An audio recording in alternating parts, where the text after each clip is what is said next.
Kali ini kita mau ngobrolin sesuatu yang deket banget sama kita semua, perasaan dan iman.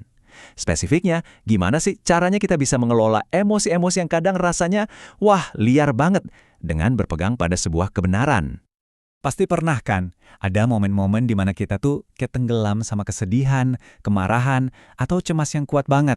Rasanya kayak ditarik ke dalam pusaran air. Jadi pertanyaannya bukan lagi apakah kita pernah ngalamin, tapi apa yang harus kita lakuin pas lagi di situ. Nah, disinilah kita nemuin satu ide yang menurut saya kuat banget. Idenya adalah, kita nggak harus pasrah dan cuma sekedar bertahan pas emosi itu datang menyerang. Ada cara buat menghadapinya, bahkan memanfaatkannya untuk sebuah tujuan. Biasanya nih, pilihannya ada dua. Yang pertama, kita menekan emosi, pura-pura semuanya baik-baik aja, padahal di dalam rasanya udah mau meledak. Tapi ada cara kedua, yaitu menyucikan emosi. Ini bukan berarti kita menghilangkan perasaan itu. Justru sebaliknya, kita akui, oke, saya lagi merasa hancur. Tapi setelah itu kita secara sadar mengarahkan perasaan itu pada sebuah kebenaran yang lebih besar, yang lebih kuat dari emosi kita saat itu. Terus, kebenaran itu datangnya dari mana? Nah, menurut sumber yang kita bedah ini, panduannya ada di dalam kitab suci. Ini bukan cuma dilihat sebagai buku aturan ya, tapi lebih kayak kompas yang bisa bantu kita buat ngerti dan ya mengkalibrasi ulang kehidupan emosional kita. Oke, sekarang kita lihat contoh nyata yang pertama dari kitab Mazmur. Ini tuh kayak buku panduan yang luar biasa tentang gimana caranya memproses emosi yang paling mentah sekalipun. Kitab Mazmur ini isinya bukan teori-teori kaku, sama sekali bukan. Ini tuh isinya kumpulan jeritan hati, luapan amarah, keluh kesah, tapi juga pujian yang meluap-luap. Isinya jujur banget, dan dari situ kita bisa dapat sebuah pola buat bergulat dengan perasaan kita sendiri.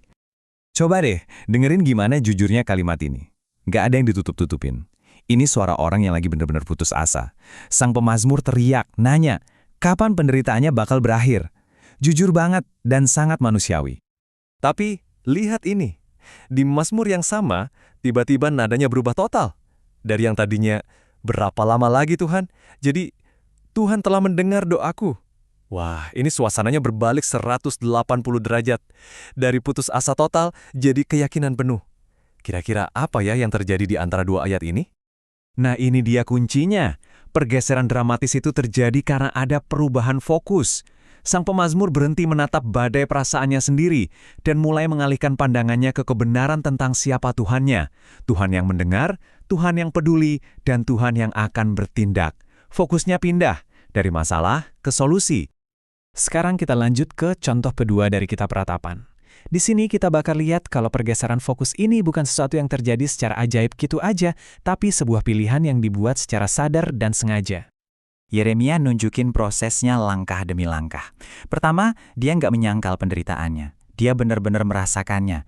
Tapi kemudian yang kedua, dia membuat keputusan. Dia seolah-olah ngomong ke dirinya sendiri. Oke, cukup. Sekarang aku mau mikirin hal lain. Lalu yang ketiga, dia sengaja mengingat kembali kebenaran tentang kasih setia Tuhan. Dan dari situlah, yang keempat, harapan baru muncul. Nah, tindakan kuncinya adalah ini, mengingat kembali. Ini tuh semacam disiplin mental, sebuah pilihan aktif buat nggak membiarkan keadaan dan perasaan mendikte kita, tapi sebaliknya, kita membiarkan kebenaran yang kita pegang teguh, yang membentuk cara pandang kita. Jadi, apa inti dari semua ini buat kita sekarang? Yuk kita coba tarik benang merahnya dan lihat gimana pola ini bisa jadi semacam jangkar buat jiwa kita. Ternyata, pola ini nggak cuma ada di Perjanjian Lama loh. Rasul Paulus, salah satu figur sentral dalam kekristenan, juga ngaku kalau dia pernah putus asa banget, sampai rasanya lebih baik mati. Ini bukan penderitaan yang biasa-biasa aja. Tapi, coba perhatikan apa yang Paulus temukan di balik semua penderitaannya. Dia ngelihatnya sebagai sebuah pelajaran. Ternyata, penderitaan itu punya tujuan untuk menghancurkan ketergantungannya pada kekuatan diri sendiri dan mengajarinya untuk bersandar total pada kekuatan yang jauh lebih besar. Jadi kalau kita rangkum, polanya tuh gini. Sebuah kerangka kerja praktis yang kita lihat berulang kali. Pertama, jujur sama rasa sakitmu. Kedua, buat keputusan sadar untuk berbalik. Ketiga, penuhi pikiranmu dengan kebenaran yang kamu yakini. Keempat, biarkan kebenaran itu mengubah harapanmu. Dan yang terakhir, sadari bahwa kekuatan sejati itu seringkali datang dari luar dirimu sendiri. Dan ini bukan cuma teori kuno loh, sumber ini cerita tentang kisah nyata seorang diaken di zaman kita.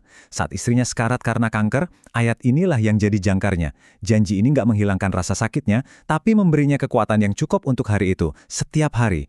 Ini bukti gimana praktik kuno ini masih sangat relevan di tengah tragedi modern. Nah, ini membawa kita ke pertanyaan penutup untuk Anda renungkan. Cepat atau lambat, badai emosi pasti bakal datang. Saat itu terjadi, kebenaran apa yang akan menjadi jangkar Anda? Apa yang akan Anda ingat kembali untuk membuat Anda tetap teguh saat ombak itu menerpa? Ini pertanyaan yang sangat penting untuk kita punya jawabannya.